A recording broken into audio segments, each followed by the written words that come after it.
Michael Howard yang ditahu orang itu adalah seorang gangster, Iya. bandar narkoba, kayak dibuang gitu. Iya, jadi gimana ya? Ya gue bisa begini karena lu gitu loh, karena mereka, karena kalian. Tuhan, ini apakah gue anak angkat, anak pungut, anak titipan?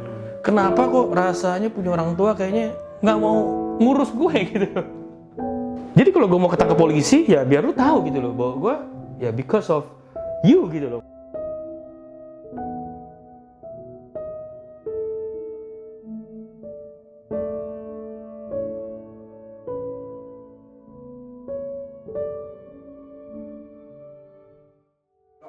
Iya bro.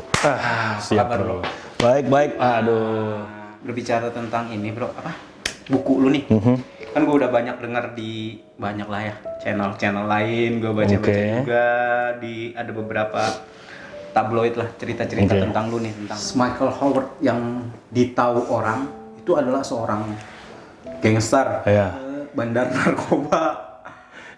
Gua udah ini orang beneran gak sih kan ada kadang-kadang orang kan ada nanya. Nah sekarang gimana jadi gua perasaan? Iya kan gue mikir, gue kan sudah nonton juga tuh ada di Cara Hitam Putih. Itu yang heboh-hebohnya waktu pertama kali di Hitam Putih ya bro ya? Iya. Di Hitam Putih sama Mas Dedi kan? Iya. Wah gue bilang, ini orang serem amat ya. Gue waktu itu belum kenal lu tuh, itu berapa tahun yang lalu ya? Iya. Ada 2 tahun lalu hampir. 2 tahunan yang lalu tuh. Ini orang serem amat gue bilang kan. Makanya gue pengen, mungkin teman-teman di ini Ruang Rasa juga, kenapa gue ngangkat cerita ini? Karena gue mengenal sosok Michael yang sekarang. Jadi gue itu belum mengenal sosok Michael yang seperti dulu.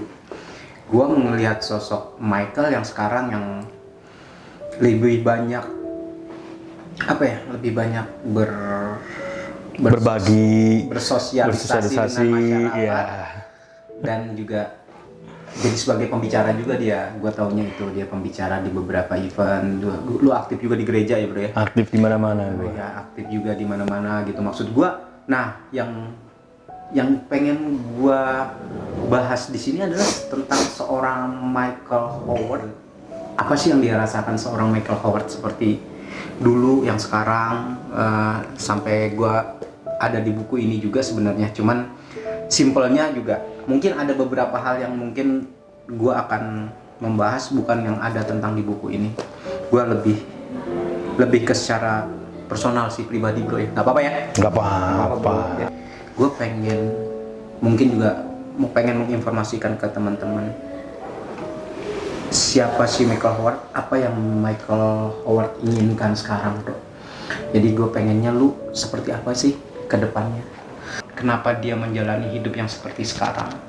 Karena gini loh, ada beberapa hal yang menurut gue tidak gampang menjadi orang yang berubah menjadi baik dengan basic yang Ya, parah.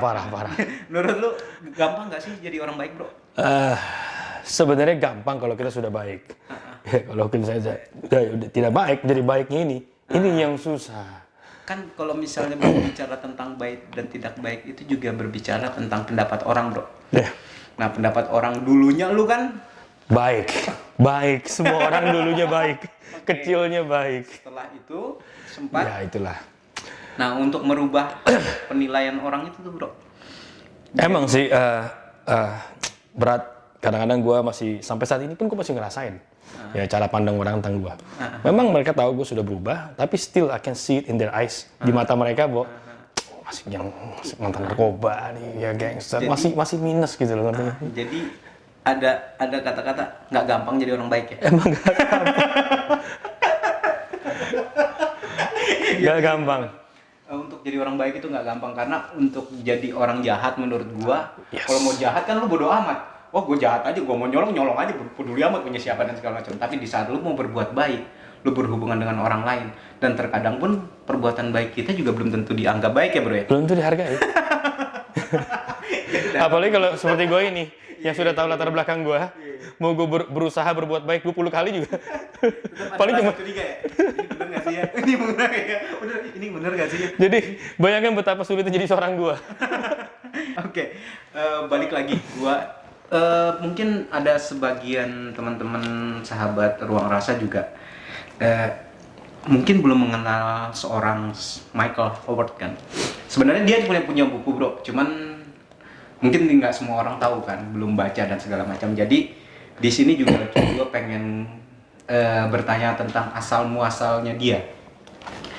Apa sih yang terjadi sejak si Michael Howard, perbedaan Michael Howard yang baik seperti lu kata, kurang baik dan menjadi baik lagi.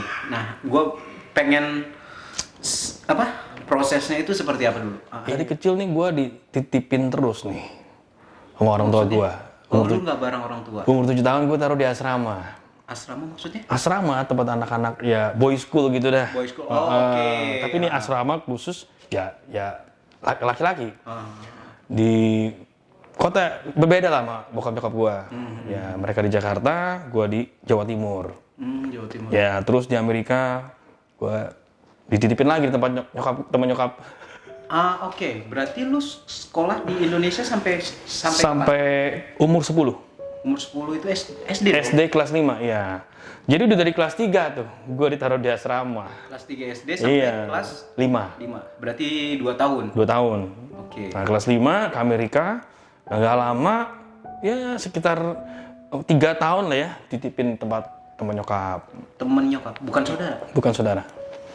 Temen mama. Jadi kalau saudara masih mending ya, masih ada kayak family. Oke. Teman mama dititipin di sana. Kalau secara finansial kan setahu gua nih ya, orang yang kuliah di luar, sekolah di luar negeri dan segala macam, otomatis dalam tanda kutip secara finansial cukup lah ya. Nah, itu yang banyak orang kira bahwa kita tuh ya maksudnya ada uang lah, keluarga berada. Kita bukan keluarga yang berada, men. Kita keluarga yang benar-benar tuh ya gini loh. Jadi bokap nyokap gua demi untuk kita satu keluarga bisa sampai ke Amerika, mereka harus jual apapun yang mereka miliki dan plus pinjam kanan kiri agar kita bisa sampai di Amerika. Itu kan pada saat itu kan nggak murah tiket untuk satu keluarga. Tapi keluarga juga ke sana semua? Semua. Oh, jadi satu keluarga lu pindah ke Amerika waktu saat itu? Iya. Jadi bener-bener for good pindah ke Amerika? Ke Amerika. Ya cuman bokap gue sempat kembali ngurusin sesuatu lah. Cuman gue nyokap di Amerika. Tapi lu kata lu tadi dititipin? Itu kan berapa tahun kemudian? Oh, tapi lu ke Amerika dulu? Ke Amerika dulu sama keluarga, satu keluarga. Itu boleh ngutang, men. Kita tidur di Amerika nih, satu kamar, berempat. Di rumah, jadi kita nyewa kamar. Jadi di Amerika tuh ya begitulah sistemnya. Ya kita nyewa room atau nggak apartemen. Nah, apartemen kan terlalu mahal. Jadi kita nyewa satu kamar. Satu kamar. Kayak kos lah ya, bro ya. Kayak kos. Oke. Kayak kos, ranjang. Jadi itu nyokap bokap sama adik gua sendiri pisah karena gue cowok kan. Iya. Jadi ya seperti itulah keadaan keluarga gua di Amerika, bro. Bukan orang yang not like people pikirkan gitu loh. Oh, gue pikir lu enak-enak aja, bro. Sorry. Maunya juga begitu, bro. Iya, bener. Maunya juga begitu. Mungkin banyak orang yang nggak tahu juga ya sebenarnya nggak semua orang yang struggle seorang yang berjuang ke negara orang lain itu hidupnya gampang-gampang aja ya. Iya, karena orang pikir, "Wih, ke Amerika nih gitu ya, ada duit atau enggak?" Ya, untuk sekolah yang lebih inilah. Nah, men. Berarti maaf nih, bro. Berarti lu sekolah di Amerika, tinggal di Amerika bukan berarti lu pengen di sana? Gue emang gak pingin ke Amerika. Ini kan keinginan orang tua gue. Ya, gue pingin di Indonesia. Jadi emang sih orang banyak yang pikir, wah nih ke Amerika nih. Itu pasti kan wah hebat nih kalau duitnya banyak gitu. Atau mungkin ya dia siap untuk kehidupan yang lebih lagi lah. Padahal ini banyak yang orang tidak tahu. Ya keadaan keluarga gue pada saat itu benar-benar dalam keadaan berjuang. Istilahnya di bawah 0 minus lah. Kalau boleh tahu, alasan lu pindah ke Amerika sekeluarga apa, bro? Jadi orang tua gue tuh ada apply green card. Zaman-zaman dulu kan masih ada lotre ada apa gitu kan ya. Tahun 80-an. Entah gimana caranya, akhirnya mereka dapat green card. Nah, dapat green card pada saat itu nggak ada orang yang mau buang green card Amerika gitu. Karena kan, wah itu dapat aja susah sekali. Jadi begitu dapat, mereka orang putuskan untuk pertahankan, pindah ke Amerika. tapi sebenarnya di Indonesia maksud gua secara pekerjaan, secara pendapatan Pedagang. Kalau dulu pedagang-pedagang ya jual minuman, toko kayak agen-agen minuman teh sosro gitu ya. Jadi maksud gua ya ada lah ya penghasilannya. Ada penghasilan, tapi ya maksudnya ya cukup lah, cukup. Tapi kalau kita mau berbicara pindah ke Amerika lagi, ini kan wah budgetnya kan pasti kan beda lagi. Oke, dan lu harus meninggalkan sesuatu yang di sana belum ada garansi bahwa akan kerja di mana dan segala macam kehidupannya. Iya. Nah itu tuh alasannya itu cuman karena green card itu. Gue yakin ya orang tua gue punya alasan ya because they want a better life untuk gue lah anak-anaknya, ya untuk adik gue. Iya. Jadi untuk better life. Jadi untuk bagian mereka ya mereka harus berkorban. Oh iya. Betul. Tapi kadang-kadang kita juga ini ya bro ya nggak ngerti apa yang orang tua itu selalu memikirkan tentang bagaimana sih supaya hidup lebih baik buat anaknya. Yeah. Dan kadang-kadang kita sebagai anak kadang-kadang nggak ngerti, ngapain sih begini orang susah-susah ngapain? Kenapa kita nggak gini-gini aja gitu kan? Nah itu dia. Itu orang tua memang selalu menginginkan yang terbaik buat anak. Itu udah pasti. Tapi ya apa yang menurut mereka terbaik, kadang itu bukanlah yang selalu diinginkan oleh si anak. Nah emang sih butuh komunikasi, tapi ya mungkin pada saat itu gue terlalu kecil lah, gue sendiri tuh nggak mau ke Amerika, lebih pilih di Indonesia, kan udah ada teman-teman ya kan, namanya juga masih anak-anak, pikirnya kan main, tapi ya karena nggak ada choice, ya udah mau nggak mau kita harus ikut. Iya. Jadi orang tua masih di sana. Orang tua masih di situ. Adik masih di situ. Di sana semua di situ. Jadi lu balik sendiri. Di Indonesia. Itu bukan karena keinginan gue. Itu secara paksa itu. Oke, nah kita mulai nih bro. Mulai. Nah, jadi sorry, lu berarti sekolah di sana gimana? Sekolah cuma sampai college. Jadi ya drop out. College drop out. Nggak sampai selesai. Oke, kalau misalnya sekolah di sana bro, menurut lu gimana? Sekolah SD di sana, SMP berarti di sana ya? Dari SD, SMP, SMA. Ada nggak lu merasa gimana? Di sana kan otomatis orang Indo kan nggak banyak. Ya beda sekali sih. Ya kan stylenya juga udah beda. American style sama Indonesian style, gaya-gayanya juga beda. Semua beda. Gue inget banget tuh pertama kali masuk sekolah ya, public school, ngomong bahasa Inggris belepotan. Bulian nggak di sana? Kenyang. Hah? Kenyang. Kita kan buat mereka orang asing, gitu ngomong bahasa Inggris juga nggak belum bisa. Yang gue tahu. Diapain aja lu? Wah diceng-cengin terus ya, paling sering ini julukannya FOB. Apa tuh? Fresh off boat. Jadi kayak kita tuh orang ini orang luar yang baru datang kayak naik perahu gitu kan. Kita biasa tuh kalau dalam pemikiran mereka orang tuh orang-orang Vietnam tuh yang datang ke Amerika kan naik perahu semua kan. Jadi fresh off boat. Gitu ya bahasa slang-slangnya lah kayak begitulah. Wah kenyang gue dijulukin ya nggak, macem-macem dah. Karena kita satu bahasa Inggris nggak bisa. Kita pakai celana aneh sendiri. Pokoknya dandanan udah beda sendiri. Beda sendiri. Jadi kan butuh waktu untuk adaptasi. Berapa lama itu? Itu gua proses untuk adaptasi bisa sampai setahun 2 tahun ya. Iya. Sampai berarti sampai SMP. Sampai SMP baru gue pakai tanda gombrong. Nah di SMP udah mulai lu dianggap orang Amerika lah. Ya udah mengerti lah ya, Inggris udah lancar nih. Bahasa slangnya kita juga udah ngerti. Gitu. Nah, lu mulai bandel dalam tanda kutip itu mulai kapan bro? Semenjak gue dititipin di tempat teman nyokap gue. Di Amerika, lu tinggal di Amerika pertama sama nyokap, setelah itu berapa tahun kemudian? 3 tahun lah ya. 3 tahun bareng sama mereka di Amerika, terus lu dititipin? Dititipin ke tempat teman nyokap. Dekat nggak dari rumah nyokap? Jauh, beda state. Itu kayak Jakarta, Jawa Timur, Batu Malang. Jauh dong. Jauh. Terus? Iya, sendiri. Tapi maksud gua teman nyokap lu orang Indo juga? Orang Indo juga. Oke. Jadi ya dari situlah. Boleh disebutin namanya nggak? Gue sendiri lupa. Parah nih bro. Karena gue juga gak deket sama mereka orang. Cuman taunya ya nyewa kamar, gue sekolah, pulang sekolah ya udah. Kalau ada makanan ya gue makan. Kayak foreign exchange student aja lah, contohnya kayak begitu. Dan gue itu jarang banget, ya namanya juga bukan keluarga sendiri ya. Jadi gimana sih mau cerita-cerita juga aneh kan. Jadi ya sebatas itu aja. Gitu. Ya dari situlah gue merasa seperti anak yang terbuang. Gua terus terang saat itu gue sedih. Gue sedih. Gue merasa kenapa keluarga gue di San Francisco gue harus dititipkan di tempat temen nyokap yang jauh lagi. Kayak merasa diasingkan lah bro. Kayak dibuang gitu. Iya, jadi gimana ya? Karena salah satunya mungkin kita tidak tahu tujuan orang tua kita mengapa kita ditaruh di sebelah sana. Mungkin informasi itu juga kali ya bro ya. Gue sempet nanya. Gitu. Gue sempet nanya kenapa gue dititipin. Nah, Jawab mereka karena bandel. Emang si gue waktu itu berantem di sekolahan. Nah, tapi sebenarnya gini, bro, gue berantem bukan karena gue ingin berantem. Seperti tadi gue katakan, gue pindah ke situ, masuk sekolah yang baru, ya dengan gaya style Indonesian, ya beda banget sama mereka. Gue diledekin terus, diceng-cengin terus, dibully lah istilah katanya. Nah sekarang kita kan juga sebagai manusia ada batasannya.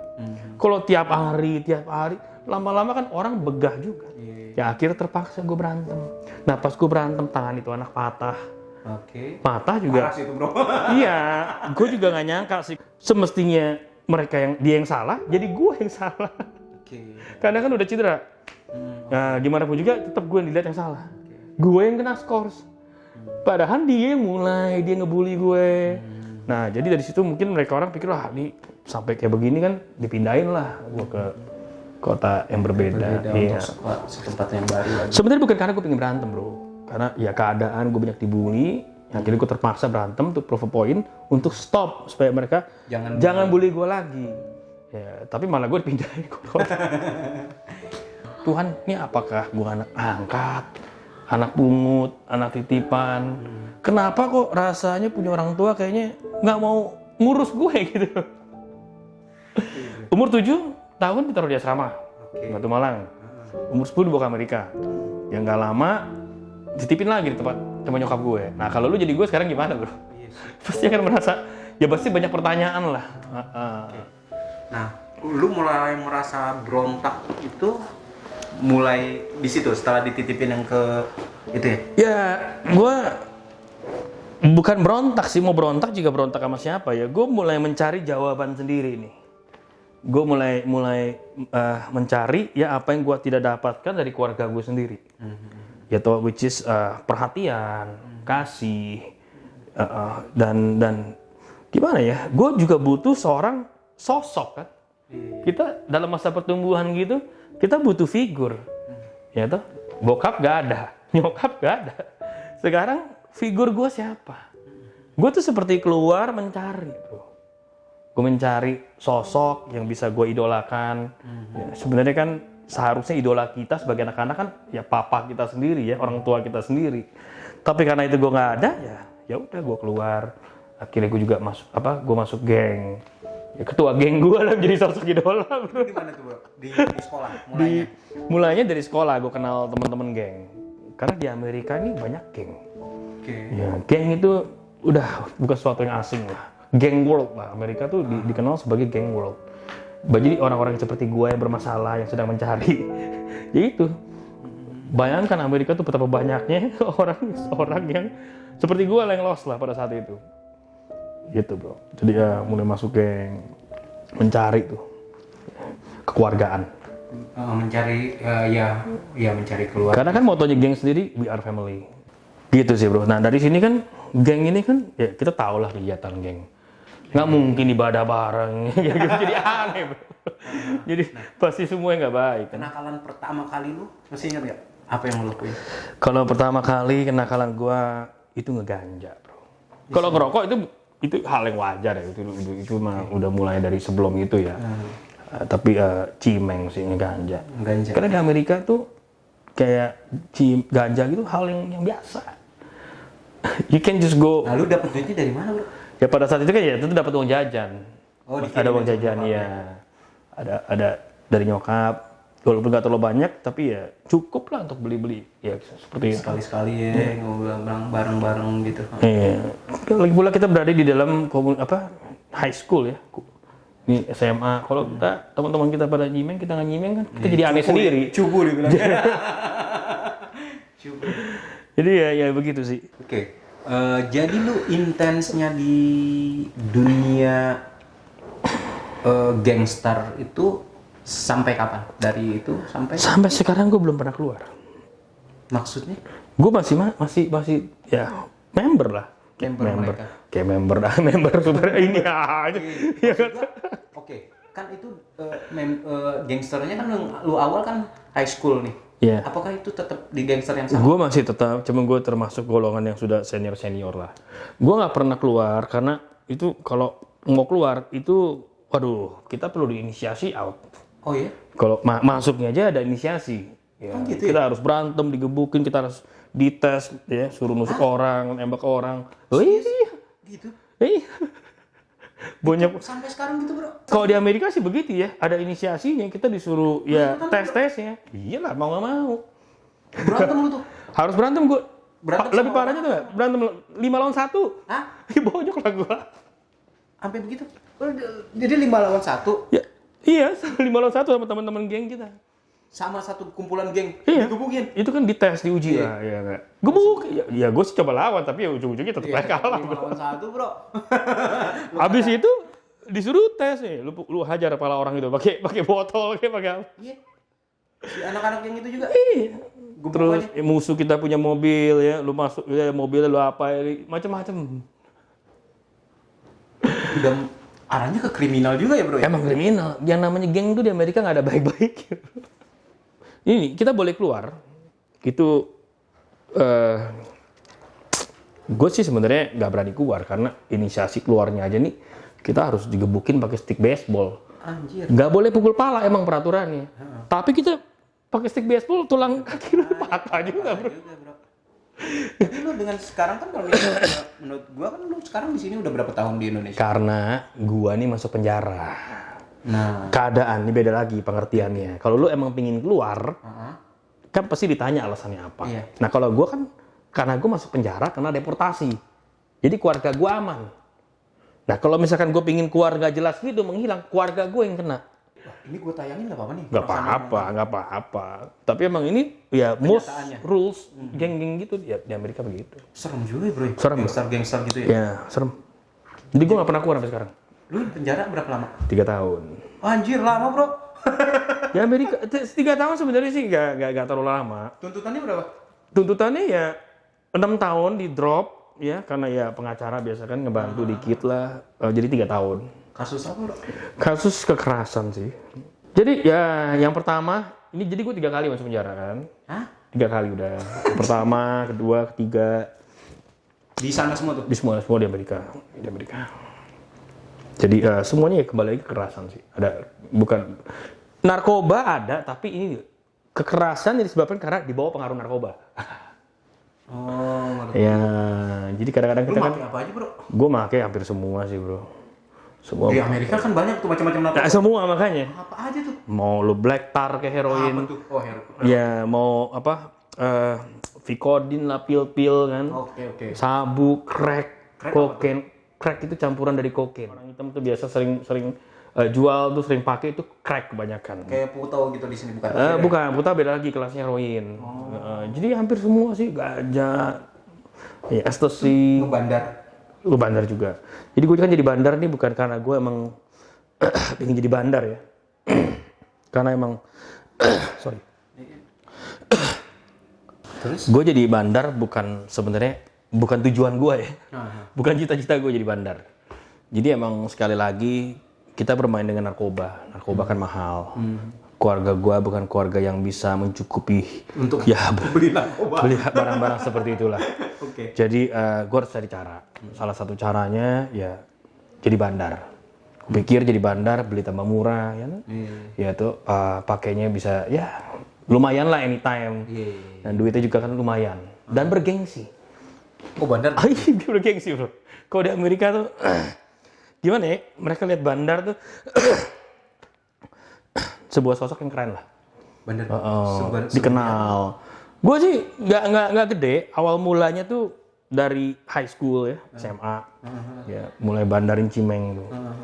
Ya, terkenal. Saking dikenalnya sampai polisi yang datang dari itu. Digerebek loker gue kan di sekolah kan, dapetan ganja ada 8 paket siap edar tuh kan. Jadi gue terpaksa tuh lari lah kabur. Jadi ketika gue nanjak dewasa, beda lagi dong game-nya dong, ya dong, megang kokain lah, semua Nah, ini, ini upgrade ya. sabu, semua komplit. Jadi gue lihat begini, kenapa gue cuma jadi bandar. Kembali lagi, ya, gue lihat teman-teman gue orang Indonesia yang ada di situ, ya, hidupnya enak banget kan, bawa mobil-mobil mewah. Jadi gimana pun juga kan gue pingin gitu loh, timbul rasa kan, gitu, punya juga gitu loh. Nah, jadi dari situlah gue berjuang, ya, berjuang. Jadi bandar juga perjuangan bro. Oh iya. Tapi emang di jalan yang salah aja. Ya buat gue mau beli juga nih, gue pengen punya. Tapi di, iya, intinya ya perjuangan yang salah aja sih.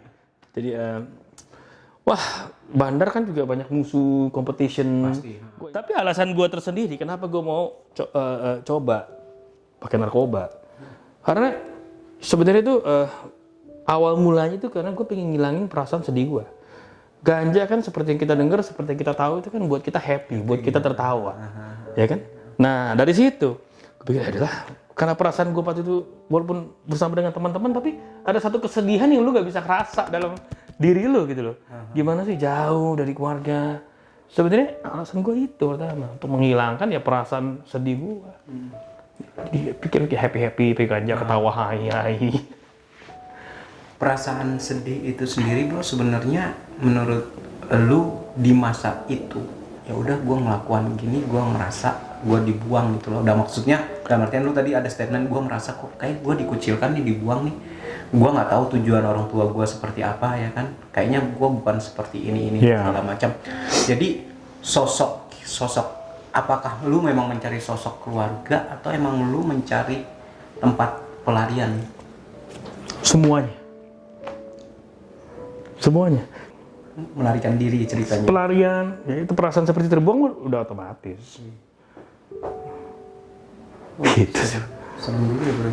Enggak, maksud gua ya di satu sisi gua kan ya waktu muda-muda itu di saat orang tua kita banyak larangan itu kan kayaknya kita ngapain sih gua dilarang-larang, gua ngerti. Kalau gue beda malah nggak ada larangan karena kan nggak mau orang tua gue. Mungkin banyak teman-teman kita yang beruntung masih diperhatikan, Iya. dan segala macam. Mungkin pembelajarannya adalah bahwa nggak enak bro ya.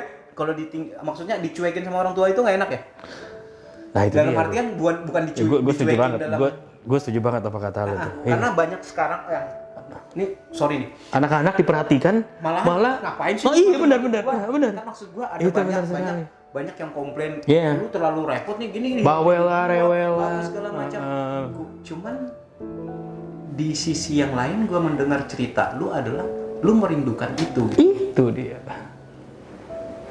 Makanya itu loh. Tapi bener ya, kalau keadaan with the kids zaman now ya itu kebalikannya. Karena mereka ya emang orang tua mereka ada bersama dengan mereka tiap hari. Kalau gue kan nggak ada. Coba seandainya mereka juga di posisi gue. Ya kurang lebih lo paham lah. Iya sih. Maksud gue memang gue ngebayangin juga karena di satu sisi memang yaitu di saat kita tidak ada yang memperhatikan atau kita melarikan dari sesuatu, yang gue takutin adalah pembelajarannya yaitu seperti lu bilang, gue melarikan diri ke hal-hal yang aneh. Ya kan, karena gue mau lari kemana nih? Di mata gue saat itu jalan gue cuma ini nih. Di lingkungan gue adalah narkoba, ya gue lari ke narkoba. Dan karena serba salah bro. Kayak gue gini, gue pikir gue pakai narkoba juga, who cares? Gue balik nggak ada nyokap, gue balik ke rumah nggak ada bokap. Mereka juga nggak mungkin tahu. Dan orang rumah gue, ya kan temen nyokap, mereka bukan orang tua gue sendiri, nggak mungkin perhatiin gue sampai sedetail gimana banget kan. Jadi basically nggak ada perasaan takut, khawatir, takut ketahuan gitu loh. Nah kalau misalkan ada orang tua kita tinggal bareng sama orang tua kita kan pasti berbeda. Apalagi kalau misalnya kita tahu orang tua kita perhatiin kita nih, waduh detail banget kan. Kita mau pakai juga mikir, wah nggak mungkin lah, nanti kan pasti ketahuan gitu ya. Udah ketahuan kan repot kan, pasti kena sanksi. Jadi emang ada. Ya di situ sih bro. Karena pemikiran gue ya gue ada orang tua gue ini. Sebenarnya nggak ada perasaan, nggak ada yang perhatian juga sih. Jadi gue bodo amat. Gitu. Ada kerasa ketakutan nggak sih saat itu bro? Ketakutan akan apa nih? Ya ketakutan tentang semuanya, bahwa gue melakukan ini kalau misalnya kecewa nggak orang tua gitu? Kalau rasa takut sih saat itu nggak ada ya. Malah justru masih muda gitu kan, jiwa kita malah wah lebih selon lagi kan. Iya. Tapi tentang ketakutan kalau misalnya kalau orang tua gua tahu begini kan, ya gue yakin sih semua orang tua kan nggak pengen anaknya seperti itu. Gitu. Ada nggak rasa-rasa seperti itu? Oke, gue paham maksud lo. Jadi gini nih, gue mungkin masuk geng selain mencari kekeluargaan, ya juga di situ gue bisa dapat perhatian.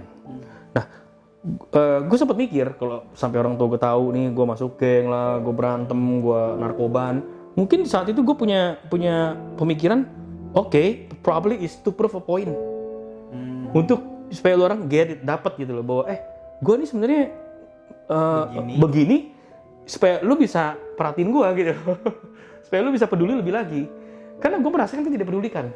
Oh, berarti Jadi kalau gue mau ketangkap polisi, ya biar lu tahu gitu loh bahwa gue ya because of you gitu loh. Maksudnya keluarga yang taruh gue di kota yang berbeda, ya dengan all this freedom, ya gue bisa begini karena lu gitu loh. Karena mereka, karena kalian. jadi intinya lu juga Ingin narik perhatian sih sebenarnya, bahwa I want them to get it. Gue mau mereka juga mengerti sebenarnya gue butuh kalian. gue butuh kalian dan gue nggak mau dari sini. Dan kalau gue melakukan hal-hal seperti ini, is to catch your attention, untuk dapetin ya kalian punya perhatian. Lu mengatakan bahwa ini penyesalan, tapi kalau misalkan lu dengan balik lu ke Indonesia, lu menjadi seperti sekarang, Nah, itu dia. Gue masih belum bisa menerima kenyataan bahwa gue ini ada di Indonesia, gue harus kehilangan ya status gue di Amerika seumur hidup. Gak akan pernah bisa gue nginjek kaki lagi di Amerika. apa sih penyesalan terbesar lu terhadap yang pernah lu perkirakan terhadap orang tua lu, yang setelah lu ngelihat nyokap lu nangis dan segala macam? Penyesalan terbesar gue. Pernah terucapkan secara langsung Apa? penyesalan ini? Belum.